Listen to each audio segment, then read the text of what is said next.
Ramen can be eaten any time of day, and in this video, I'm sharing 5 easy ramen recipes that can fit into anyone's schedule or budget. Watch the video to find out how easy and delicious a package of ramen can be. If you enjoy watching this video, please like and subscribe.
For our fourth ramen dish, I have ground beef again, and this is about a scoop full of ground beef. I have some onions this time, and this is a portion. I wouldn't call this a quarter onion, but just cut up a whole onion and just save it for another dish. And then I have the black bean sauce. This one has garlic, so that's why we don't need fresh garlic. I also have some beans, and these are just string beans. I have the top ramen, and it doesn't matter what seasoning packet is inside the top ramen. We're not going to be using the seasoning mix this time. And then I have some cornstarch. You don't have to fully saute this. You can just add a ground beef.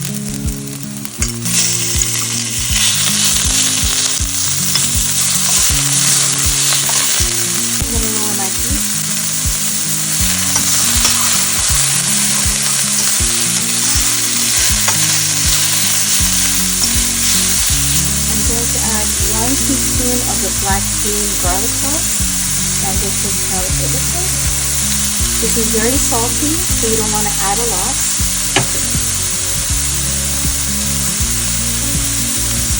This is primarily composed of black beans, fermented black beans, and soy sauce, sugar, and some seasonings. I'm going to give that a quick mix.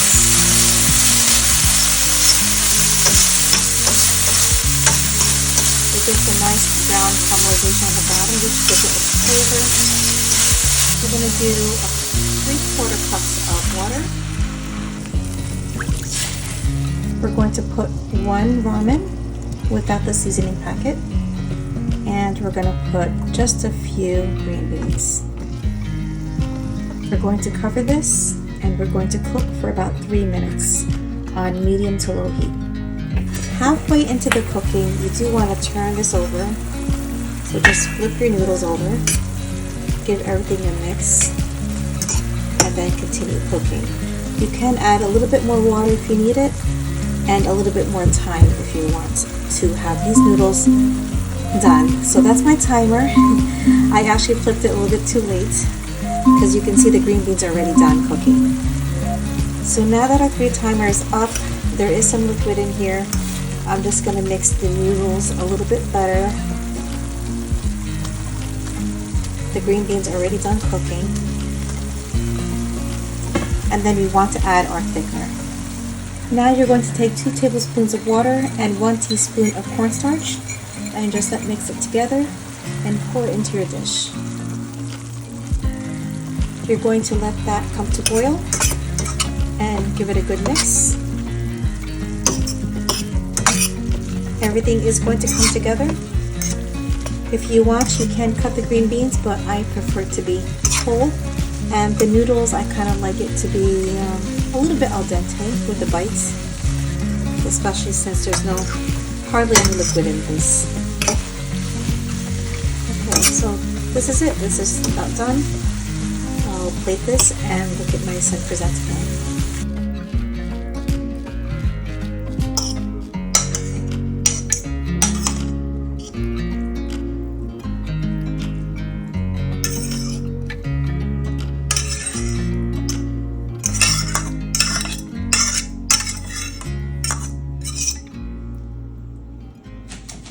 Here's our dish, our 4th ramen dish. This particular recipe is mild in flavor. You can add some crushed pepper or even some cayenne powder to give it a spice. You can also add some soy sauce if you want, but I was thinking that I don't want to add too much sodium since this is a small portion. So you can see the green beans are cooked perfectly. They're not overcooked. You have a good portion of meat for the noodles. You can make this vegetarian if you would like. And this dish literally took me minutes to cook. For ramen dish number 5, I have 1 egg, 1 tablespoon of butter. I have a clove of garlic, and this was a pretty good sized clove. If you have small ones, just use 2. I also have some onions that I cut up last time. I have the ramen, but not the seasoning mix. And then I have a seasoning called furikake. They do come in different flavors. This one has seaweed, it has sesame seed, it has a little bit of sugar and some spices. It's not spicy at all. It just gives it like kind of like a Japanese type of flavor. To start, I have a hot pan with some oil. I'm gonna add my butter. And this is so my butter doesn't burn. We're gonna crack our egg.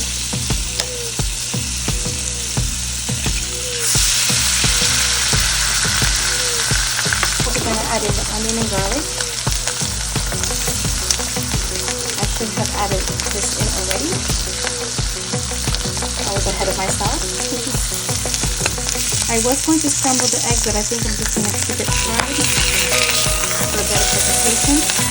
You can use 2 eggs, 1 to scramble and 1 to fry. I'm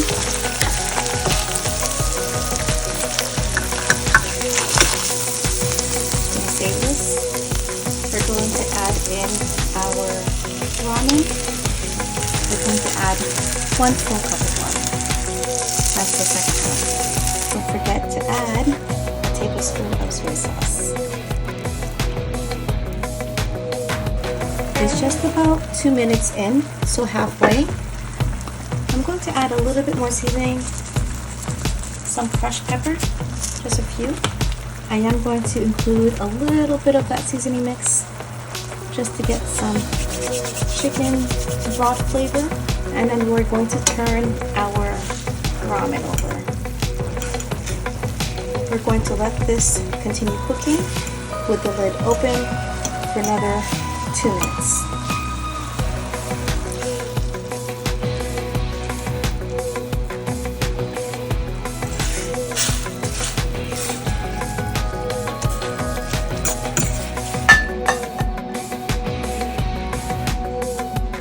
You can see the noodles are fully cooked. There's just a little bit of broth, so it's not heavily with soup. We're going to top it in. The furikake is optional if you can't find it. I have been seeing it more and more lately in the Asian grocery store, as well as Asian grocery stores like H Mart. Here is our 5th ramen recipe. We have the noodles, we have the fried egg, we have the furikake, and just a little bit of broth at the bottom to enjoy with the noodles. And believe it or not, this was another impromptu recipe. So I just grabbed whatever I had in my home, and then this is what came out of it. So this is my youngest daughter's favorite. She has the fried egg, she has the noodles, and the furikake or the rice seasoning. The 5 ramen dishes that I made today can fit in anybody's budget and for any little time that you have, because these just took me a few minutes to create. Thanks for watching my 5 easy ramen recipes. If you tried any of these out, please let me know in the comments below. I'd like to hear your feedback. And if you have a ramen recipe you would like to share, please let us know and share it with us in the comments. And if you enjoyed this video, don't forget to like and subscribe. I will all see you next time. Bye.